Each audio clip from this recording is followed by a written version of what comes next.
ஒரு முறை ராஜா எதிரிகளை தாக்க ஒரு இராணுவ படை ஒன்றை தயார் செய்து போருக்கு தயாரானார். அவர் எப்படியும் இந்த போரில் வெற்றி பெறுவோம் என்று நம்பிக்கையுடன் இருந்தார். ஆனால் அந்த படையினரோ பெரும் சந்தேகத்துடனேயே இருந்தனர். அனைவரும் சோர்ந்து போய் நம்பிக்கையின்றி இருந்தார்கள். இதனால் அந்த ராஜா தன் படை வீரர்களுக்கு தைரியத்தை வரவழைக்க என்ன செய்யலாம் என்று ஒரு ஜென் துறவியை பார்த்து கேட்கச் சென்றார். அப்போது அந்த துறவி ராஜாவிடம் ஒரு யோசனையை சொன்னார். அதே போல் ராஜாவும் செய்தார்.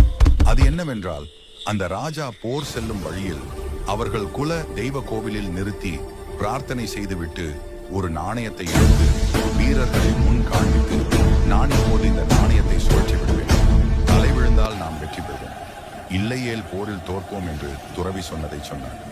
வீரர்களிடம் நம் தலைவிதியை இந்த நாணயம் நிர்ணயிக்கட்டும் என்று கூறி நாணயத்தை சுழற்றினார். அனைவரும் அதை கூர்ந்து கவனித்தனர். அப்போது தலை விழுந்தது. அதனால் அந்த வீரர்கள் நாம் நிச்சயம் வெற்றி பெறுவோம் என்று நம்பிக்கையுடனும் சந்தோஷத்துடனும் எதிரிகளை தாக்க தயாரானார்கள். யுத்தத்தில் வெற்றியும் பெற்றனர்.